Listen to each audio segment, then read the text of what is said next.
दोस्तों, हम सभी अपने जीवन में ऐसे दौर से गुजरते हैं जब सब कुछ उलझा हुआ सा लगता है। मन में डर, असुरक्षा और निराशा घर कर लेती है। ऐसा महसूस होता है कि हम एक गहरी खाई में फंस गए हैं, जहां से निकलना नामुमकिन है। लेकिन क्या हो अगर मैं आपसे कहूं कि यह स्थिति स्थायी नहीं है? हमारे जीवन की हर चुनौती का हल हमारे अंदर छिपा है। असली जादू हमारे मन में है। मन, जो हमारे विचारों और भावनाओं का केंद्र है, वही हमारी सबसे बड़ी ताकत बन सकता है अगर हम इसे सही दिशा में ले जाना सीख लें। आज की कहानी उसी सफर के बारे में है। कैसे कोई व्यक्ति अपने मन को समझकर और उसे नियंत्रित करके जीवन में शांति और सफलता पा सकता है।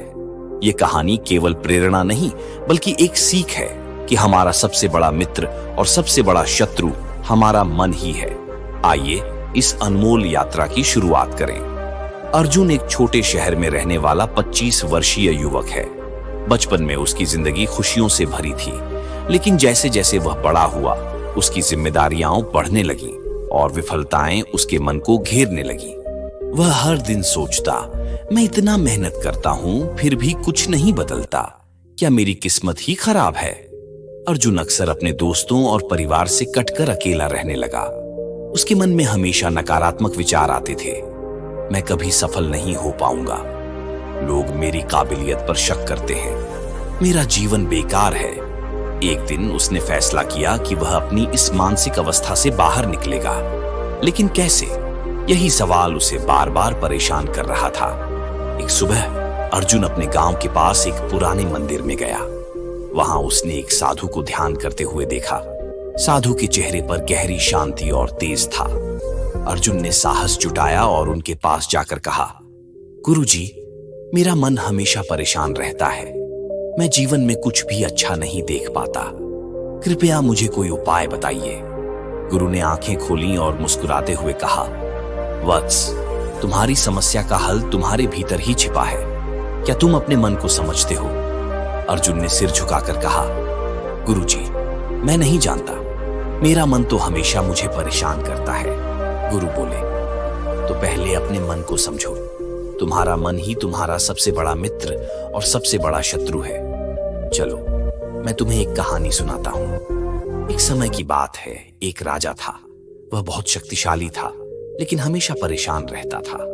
उसके मन में हर समय डर और चिंता छाई रहती थी कि कहीं वह अपना साम्राज्य न खो दे। एक दिन एक आर्षी उसके दरबार में आए। राजा ने अपनी समस्या बताते हुए कहा, हे आर्षी, मैं इतना शक्तिशाली होने के बाद भी शांति क्यों नहीं पा रहा हूं? राशि ने कहा, राजन, तुम्हारी समस्या का कारण तुम्हारा मन है। तुम्हारा मन तुम्हारे विचारों और भावनाओं का दास बन गया है।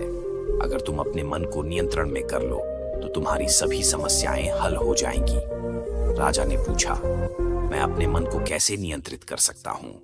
ऋषि ने मुस्कुराते हुए उत्तर दिया, मन हमेशा विचारों से भरा रहता है। एक दिन में हजारों विचार हमारे मस्तिष्क में आते जाते रहते हैं। इनमें से अधिकांश विचार या तो हमारे अतीत से जुड़े होते हैं या भविष्य की चिंताओं से। इस स्थिति में हमारा मन एक अशांत झील की तरह हो जाता है, जिसमें पानी की सतह पर हर समय लहरें उठती रहती हैं। आशी ने कहा, हर दिन अपने मन को शांत करो। इसका अर्थ है कि हमें अपने विचारों की हलचल को रोकने और वर्तमान क्षण में जीने का प्रयास करना चाहिए। इसके लिए ध्यान, मेडिटेशन सबसे प्रभावी तरीका है। जब हम ध्यान करते हैं तो हमारा ध्यान सांसों पर केंद्रित होता है और धीरे धीरे हमारा मन शांत होने लगता है। आशी ने यह भी कहा, अपने विचारों को देखो। इसका अर्थ है कि हमें अपने मन में उठने वाले विचारों को पहचानना और उनका विश्लेषण करना चाहिए। जब हम विचारों को बिना किसी प्रतिक्रिया के देखते हैं तो हमें यह समझ में आने लगता है कि कौन से विचार हमें कमजोर कर रहे हैं और कौन से हमें प्रेरित कर रहे हैं। यहाँ विचारों को देखने का अर्थ यह नहीं है कि हम उन्हें रोकने की कोशिश करें, बल्कि हमें उन्हें केवल एक दर्शक की तरह देखना चाहिए। जैसे कोई नदी बह रही हो और हम किनारे पर खड़े होकर उसका प्रवाह देख रहे हों, इसी तरह हमारे विचार भी आते जाते रहते हैं। हमें यह समझना चाहिए कि विचार केवल विचार हैं, वे हमारी वास्तविकता नहीं है। आर्षी ने कहा, जो विचार तुम्हें कमजोर करते हैं उन्हें त्याग दो और जो विचार तुम्हें शक्ति देते हैं उन्हें अपनाओ। यह वाक्य मनोवैज्ञानिक और आध्यात्मिक दृष्टिकोण से अत्यंत महत्वपूर्ण है। कमजोर विचार वे होते हैं जो हमारे आत्मविश्वास को घटाते हैं, हमें डराते हैं या नकारात्मकता की ओर ले जाते हैं। जैसे, मुझसे यह काम नहीं होगा, मेरी किस्मत खराब है, लोग मुझे पसंद नहीं करते। ऐसे विचार हमारे आत्मसम्मान को कम करते हैं और हमें अपनी पूरी क्षमता का उपयोग करने से रोकते हैं। इसके विपरीत मजबूत विचार वे होते हैं जो हमें प्रेरित करते हैं और आत्मविश्वास बढ़ाते हैं। जैसे, मैं सक्षम हूँ, मेरे पास अपने लक्ष्य तक पहुंचने की शक्ति है, हर असफलता मेरे लिए सीखने का एक अवसर है।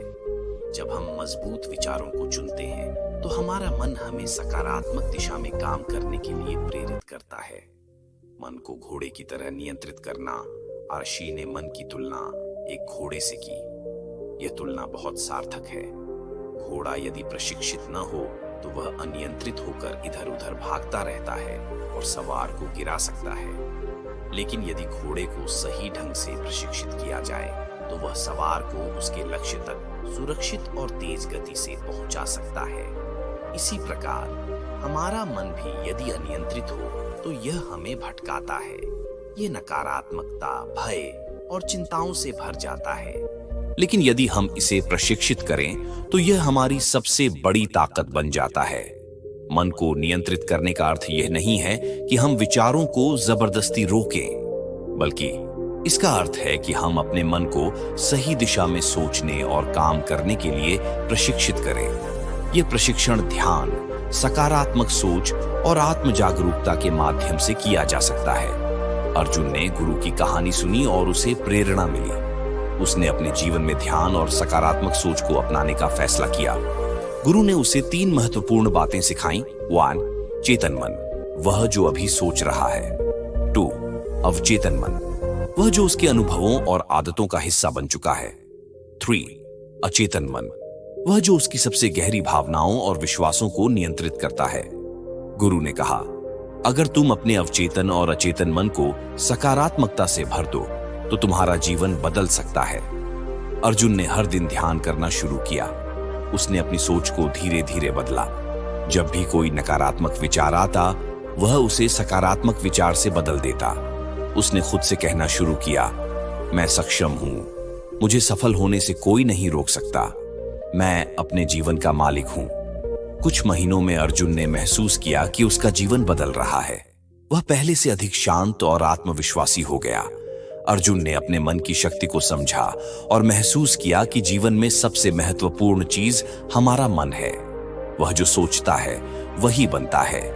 मन को समझो और उसे अपना मित्र बनाओ। तुम्हारे जीवन का हर सुख तुम्हारे मन की शांति में छिपा है।